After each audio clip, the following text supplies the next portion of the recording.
And welcome to my next installment from Learn with Little House. I help parents go from overwhelmed and stressed out to empowered and ready to raise the next generation of resilient and emotionally healthy kids. I'm so happy you're here.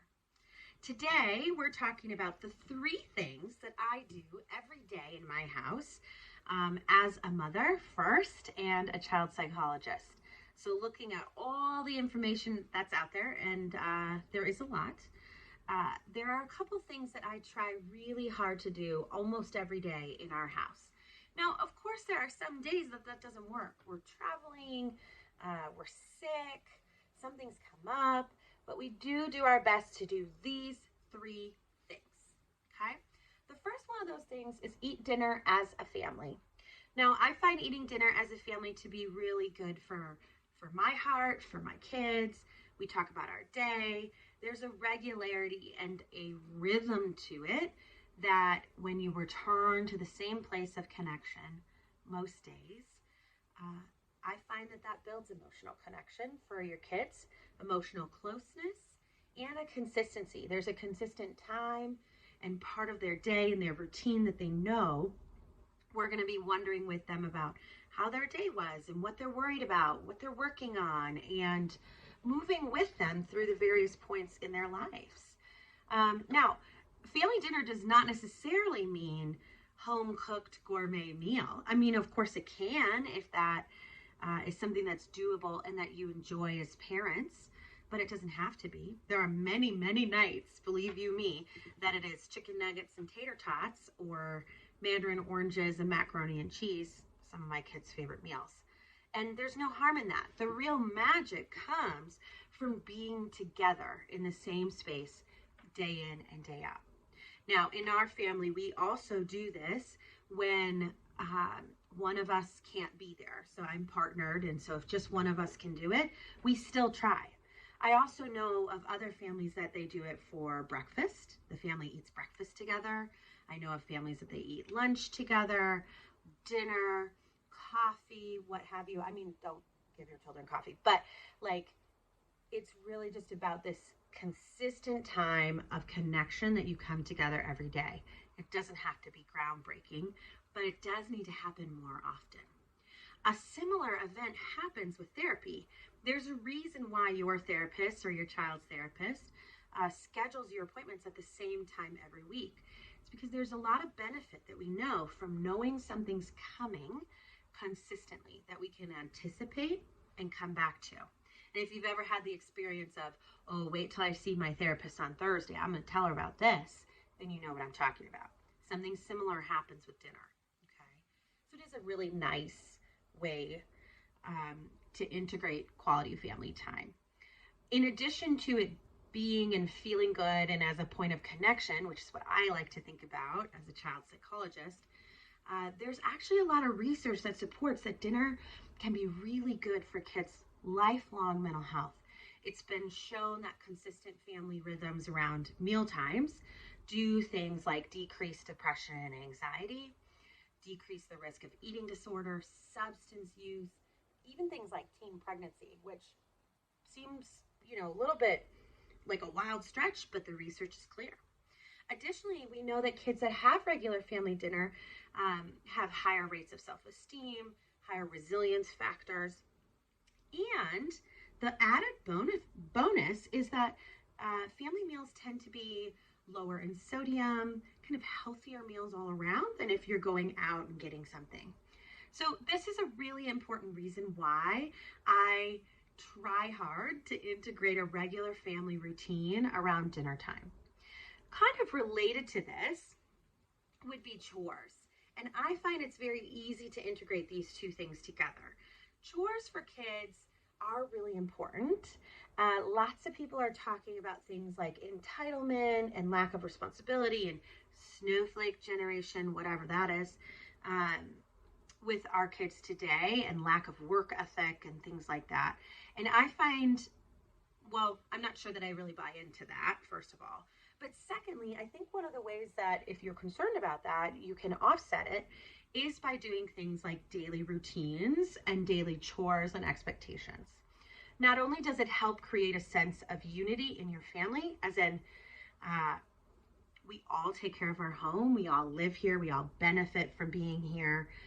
There are some things that you just need to do to be a good member of our family and our society on a bigger level. But it also builds things like time management and organizational skills, a sense of responsibility. And with a sense of responsibility comes a sense of competency. So when we do a task and we do it well, we build competency in our children. And after we build competency, we get confidence, right? Competence leads to confidence. So if we're building that through something like chores, we do see some nice outputs around self-esteem and confidence and life skills and just feeling efficacious in the world, right? I matter. What I do matters. How I take care of things also matters, right?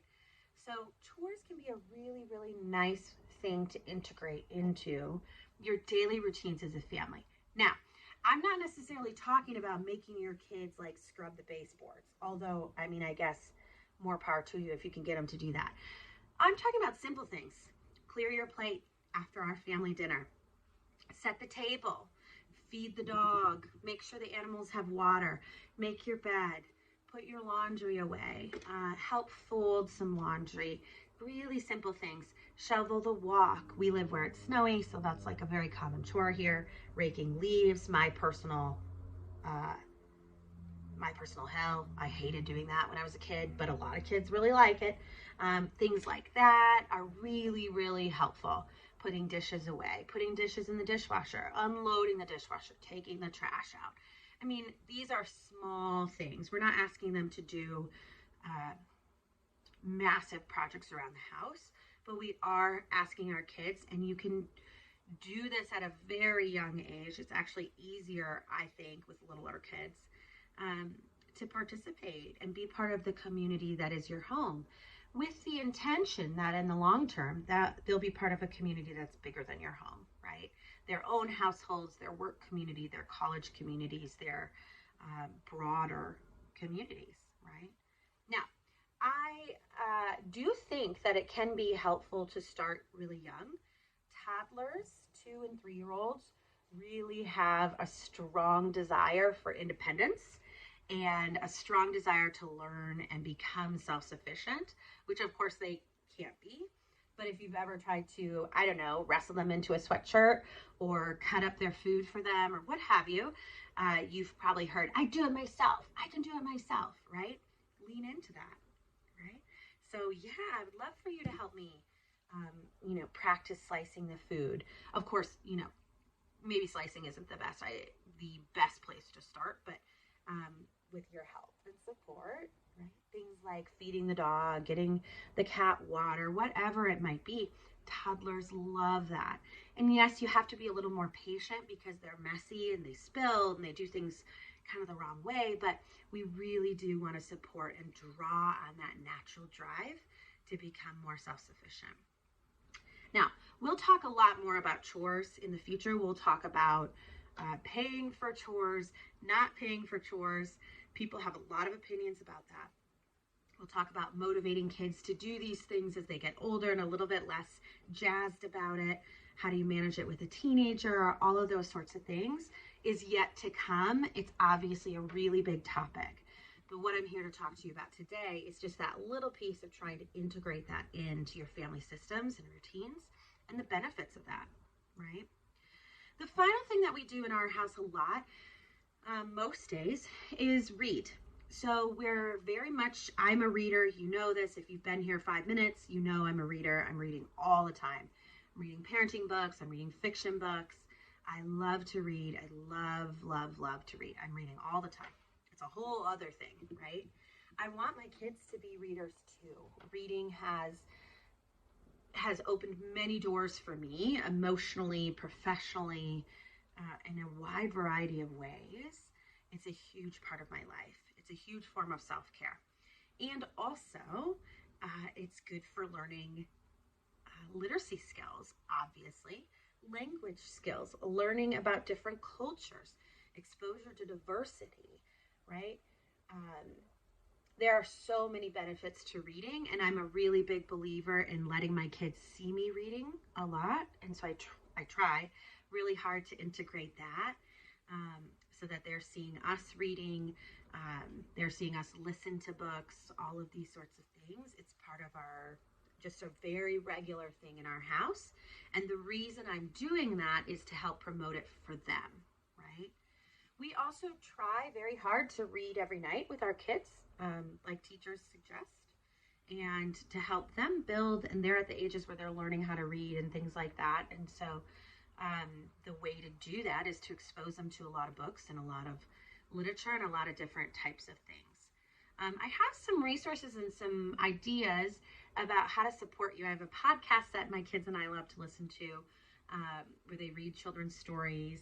I'm a big fan of Dolly Parton's Imagination Library. I'll also share that link with you if you want to sign your kids up for free books from our queen, Dolly, as well as ongoing things around the parenting books and the fun books that I'm reading as well. So if you don't want to miss any of that, which I hope you don't, and if you haven't already, please check out the show notes below to hop on my email list, where I'm sending stuff like this all the time for you to read, my favorite resources, my favorite podcasts, my favorite books for kids. All of that stuff is readily available to you, and I'd love for you to be part of it. So if you enjoyed this video, please don't hesitate to share, like, subscribe, leave me a note in the comments about what resonated with you, and I would love to hear from you. Thanks so much.